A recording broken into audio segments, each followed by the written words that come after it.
Ladies and gentlemen. Vous écoutez Close-Up Dramatique, le balado sur les actrices de l'âge d'or d'Hollywood.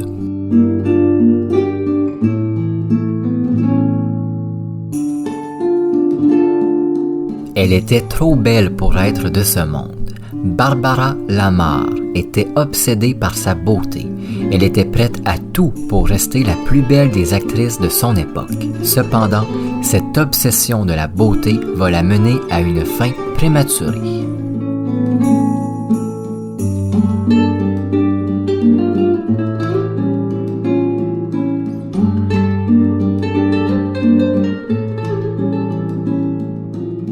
Jason Duval avec vous pour ce nouvel épisode de Close-Up Dramatique. Aujourd'hui, je vais vous parler de Barbara La Marr, celle qu'on disait être trop belle pour être sur Terre. Vous allez voir que ce titre va lui monter à la tête très rapidement. La Marr va devenir obsédée par son physique. Elle va faire de très mauvais choix concernant ses habitudes de vie afin de garder son apparence totalement parfaite. Barbara La Marr a été l'une des actrices les plus marquantes de son époque, bien que sa gloire ait été assez brève. Si son nom vous rappelle celui d'une autre actrice, Hedy Lamarr, c'est tout à fait normal. Le vrai nom de Hedy Lamarr est Hedwig Kistler, et lorsqu'elle fut engagée par la MGM, Louis B. Mayer, qui était fou amoureux de Barbara La Marr, lui a rendu hommage en rebaptisant Madame Kistler, Hedy Lamarr. Je commence cet épisode avec cette anecdote que je trouve plutôt intéressante. Je tenais à la mettre, puis je savais pas trop où la placer dans mon script. Alors la voilà en début d'épisode. Maintenant que c'est fait, passons au programme principal. Barbara La Marr naît en 1896, fort probablement à la fin du mois de juillet. On n'est pas trop sûr de sa réelle date de naissance, puisque l'actrice, au cours de sa carrière, a donné plusieurs versions de sa date de naissance, mais aussi de son lieu de naissance. Officiellement, elle est née à Yakima, à Washington, mais plus tard, elle a affirmé être née en Virginie, mais aussi en Oregon. La famille de la future actrice a déjà 2 enfants lorsque Barbara naît. Une fille plus vieille, Violette, et un garçon, William, 10 ans plus âgé, qui fera du théâtre vaudeville au début des années 1910. Barbara La Marr grandit dans une famille qui bouge énormément. Au cours de ses premières années, la famille déménage dans plusieurs villes de Washington, puis en Oregon. C'est peut-être pour ça que plus tard, Barbara s'est retrouvée avec plusieurs versions de son lieu de naissance. Elle était peut-être elle-même incertaine de sa propre ville natale. En 1904, alors qu'elle a 8 ans, la fillette est très inspirée par son frère qu'elle voit monter sur les planches des théâtres régulièrement déjà à cette époque. C'est grâce à son frère qu'elle vivra ses premières expériences professionnelles. Au départ, elle apparaît que quelques secondes dans de petites pièces où elle danse et chante. Puis, la même année, elle a son premier rôle dans Uncle's Tom Cabin, qui est une pièce anti-esclavage de l'époque.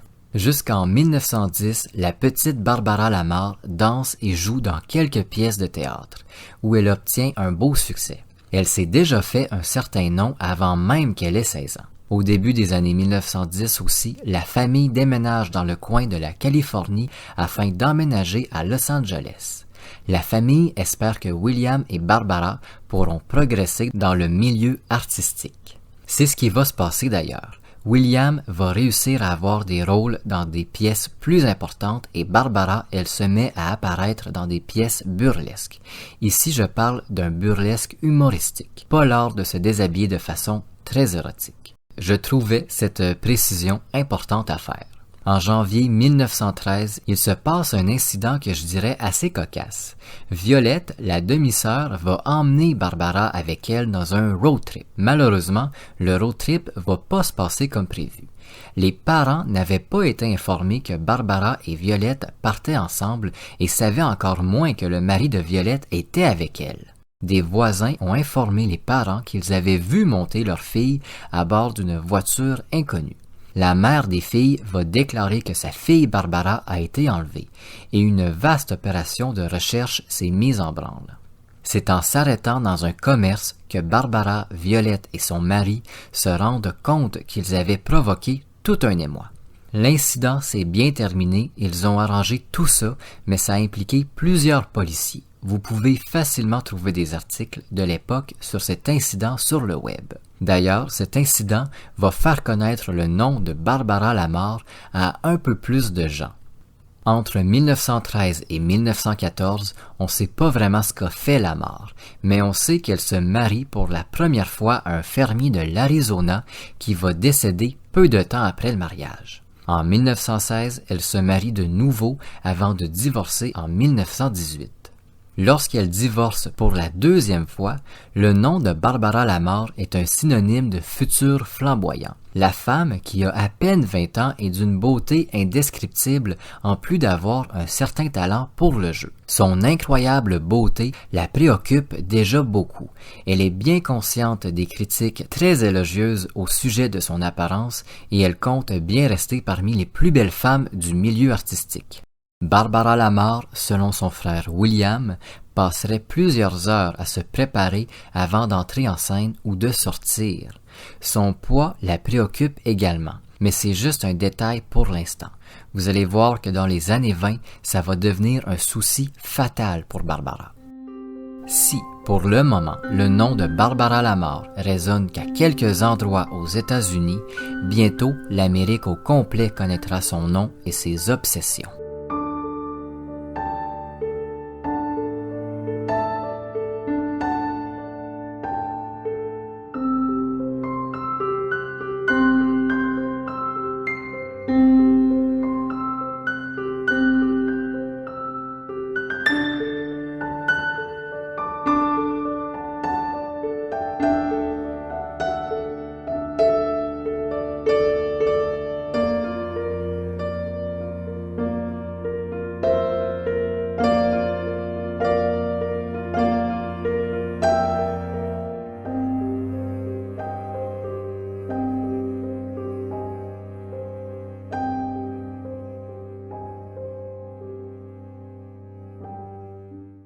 Lorsqu'arrivent les années 20, Barbara Lamar a déjà une certaine réputation.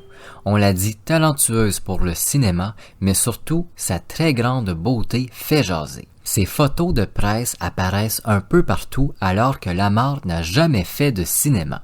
Vous comprenez que c'est vraiment son apparence qui fait d'elle une personnalité publique. En 1918, alors qu'elle se marie pour la troisième fois, Lamar désire se lancer dans une carrière d'autrice. Elle se fait engager chez la Fox où elle écrit plusieurs scénarios de films, basés sur sa propre vie. La United Artists, la compagnie de cinéma créée par Mary Pickford, va lui demander aussi d'écrire quelques histoires de films. Entre 1918 et 1921, elle aurait fait un peu moins de 50 000 $ avec ce travail de scénariste, une somme assez importante pour l'époque. En 1920, elle est approchée justement par Mary Pickford. L'actrice, qui est déjà en 1920 une légende vivante du cinéma, va vivement conseiller à Lamar de se lancer dans les films, mais cette fois-ci, pas derrière la caméra, mais bien devant. Pickford lui dit qu'elle est beaucoup trop belle pour rester dans l'ombre et qu'elle doit absolument devenir actrice. Barbara Lamar, bien qu'elle ait reçu les encouragements d'une des meilleures et plus populaires actrices de son époque, n'est pas certaine de vouloir faire ce saut. Au bout de quelques semaines, elle va recevoir une première offre afin de jouer dans un film. C'est un rôle très secondaire dans Harriet and the Piper. Lamar va accepter un peu à contre-cœur de jouer dans le film, mais elle va littéralement voler la vedette à sa sortie. Bien qu'elle apparaisse que quelques minutes, les critiques acclament les débuts au cinéma de Lamar. Forte de ce premier succès, Barbara va se mettre à recevoir d'autres offres pour le cinéma. Mais elle veut profiter un peu de sa nouvelle gloire et de l'effervescence autour d'elle. Elle se met à sortir pratiquement à chaque soir et se met à avoir une philosophie de vie un peu dangereuse. Elle affirme qu'elle ne dort que 2 heures par nuit, son emploi du temps et son goût pour la vie nocturne ne lui permet pas de dormir très longtemps. Et de toute façon, comme elle le dit, elle aura suffisamment le temps de dormir quand elle sera morte. Elle mange que très peu aussi. Elle se met à avoir très peur de prendre du poids et ainsi de devenir moins belle. Barbara Lamar ne veut pas perdre son titre Trop belle pour ce monde, un titre qui lui fut donné par plusieurs journaux. Vous allez voir que ce rythme de vie pas très sain va rapidement la rattraper. En 1921, elle est approchée pour jouer aux côtés de Douglas Fairbanks dans The Knot, un film qui connaîtra un beau succès où elle tient un rôle pas mal plus important. Fairbanks, très impressionné par la performance de Lamar, va l'engager pour jouer une nouvelle fois à ses côtés dans Les Trois Mousquetaires la même année. En tournant dans Les Trois Mousquetaires, il y aurait certains incidents concernant Barbara Lamar. Étant très fatiguée, elle oublie régulièrement les scènes qu'elle doit tourner. Lamar se serait même évanouie à quelques reprises durant le tournage, même si elle n'est pas encore une grande star de l'écran. Lamar est une actrice très difficile avec qui travailler. Elle se soucie beaucoup de ses angles et de la lumière sur son visage. Elle veut apparaître à son meilleur, ce qui veut dire la perfection. Parfois, ça peut prendre plusieurs minutes avant qu'elle ne trouve l'angle parfait pour se présenter devant la caméra.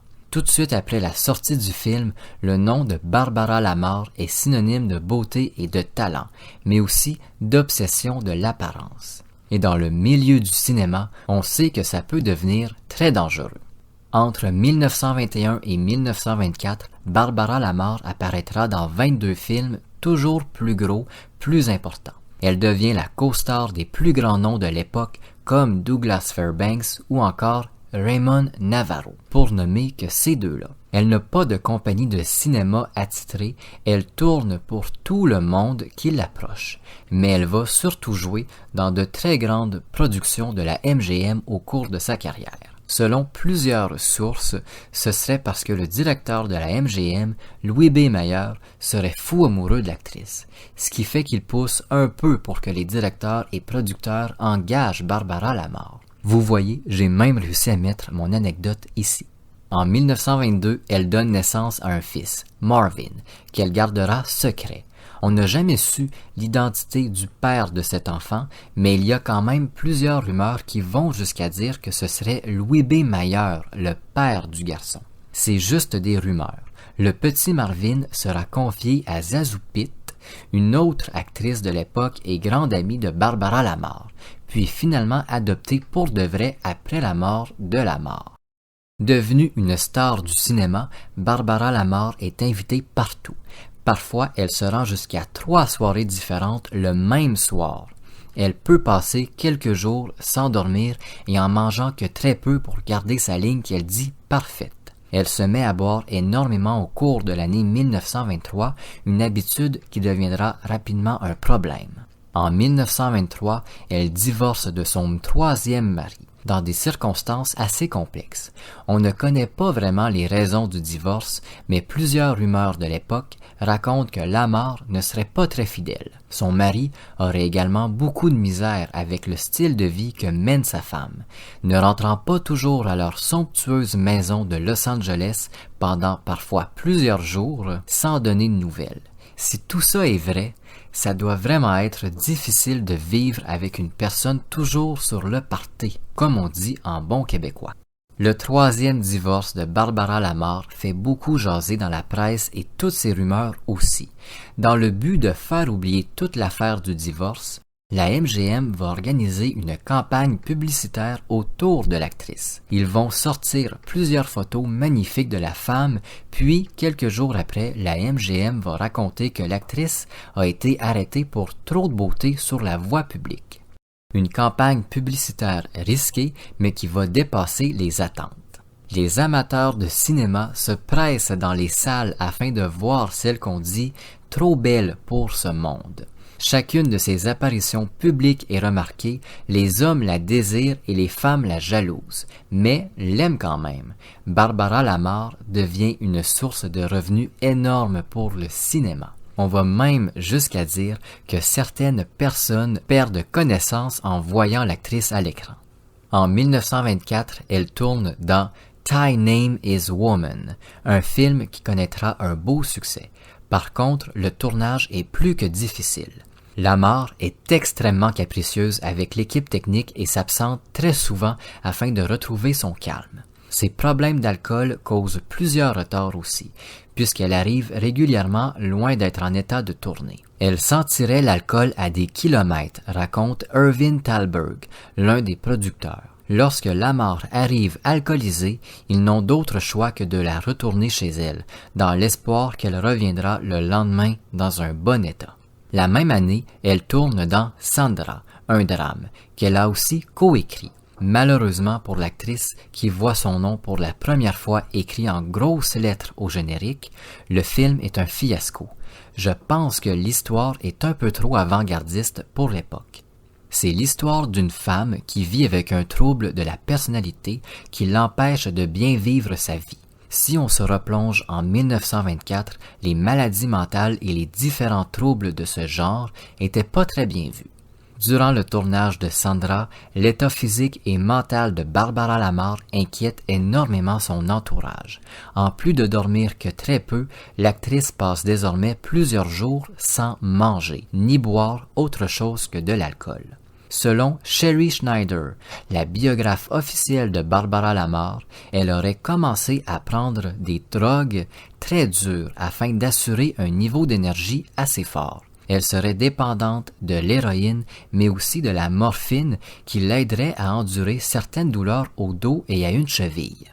Elle maigrit à vue d'œil et commence à avoir des pertes de connaissance régulières. Mais pour Barbara Lamar, c'est le prix à payer pour être la plus belle de toutes. Barbara Lamar n'est pas au courant que cette obsession de sa beauté la mène tout droit vers sa fin.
Lorsqu'arrive 1925, le nom de Barbara Lamar est apprécié par le public, même si elle fait des films qui connaissent de moins en moins de succès. Par contre, dans le milieu du cinéma, son nom est synonyme de femme sur qui on ne peut pas toujours compter.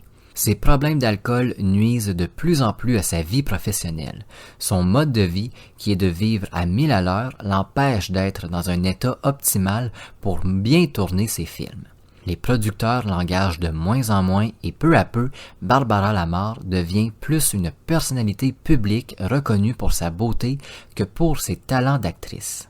Au milieu de l'année 1925, elle est atteinte de la tuberculose pulmonaire qui l'entraîne dans un très mauvais état physique, d'autant plus qu'elle était déjà très faible à cause de ses habitudes de vie peu recommandables et de ses diètes pas très saines. Elle est hospitalisée d'urgence et en sortira dans un bon état physique. Probablement que les médecins l'obligeaient à manger à l'hôpital. Elle devait pas avoir beaucoup de choses à faire autre que de manger, d'écouter les conseils des médecins et de dormir. Mais à peine sortie de l'hôpital, Lamar va regagner ses mauvaises habitudes. Elle jeûne pendant plusieurs jours puisqu'elle trouve qu'elle a gagné quelques kilos durant son séjour hospitalier. Peu de temps après ce jeûne, elle est appelée pour tourner ce qui sera son dernier film, The Girl from Montmartre. C'est le tournage le plus difficile pour l'actrice. Elle s'évanouit à chaque jour et à la fin décembre, elle s'effondre en coulisses avant de convulser fortement. Selon Lois Stone, sa co-star, ça faisait plus d'une semaine que Lamar n'avait pas dormi ni mangé. Stone n'avait pas vu l'actrice boire autre chose que de l'alcool également. Toujours selon l'acteur, les 2 jours qui ont précédé cet incident, l'actrice aurait fortement fait la fête à Los Angeles. À la suite de cet incident, elle est transportée à nouveau à l'hôpital où les médecins découvrent qu'elle souffre d'une néphrite, une inflammation assez importante du rein. Une néphrite peut avoir de graves conséquences puisqu'elle empêche le rein de filtrer tout ce qui est néfaste au corps, ce qui fait qu'une personne souffrant de néphrite se retrouve avec un taux élevé de toxines dans le sang qui peut emmener jusqu'à la mort. Les médecins découvrent aussi une femme dans un état physique et psychologique à nouveau très faible. Elle souffrirait d'hallucinations, aurait un discours très étrange et ne pèserait que 80 livres environ. Pour ceux qui comptent en kilos, c'est un peu moins de 35 kilos. Barbara Lamar, au début de l'année 1926, est confiée à ses parents qui vivent en Californie à Altadena. Le 30 janvier 1926, Barbara Lamar décède des complications à sa tuberculose, entraînée par ses mauvaises habitudes de vie, mais surtout à sa diète malsaine. Barbara Lamar avait 29 ans. Au moment de sa mort, elle est entourée de sa famille et de son père qui fut transporté à l'hôpital par la suite à cause d'un choc émotionnel. Dans les jours suivant son enterrement, environ 120 000 personnes iront visiter et fleurir la tombe de celle qu'on disait être trop belle pour ce monde. Obsédée par son apparence et désirant vivre sa vie à fond, Barbara Lamar a entretenu des habitudes fatales et elle en a fortement payé le prix.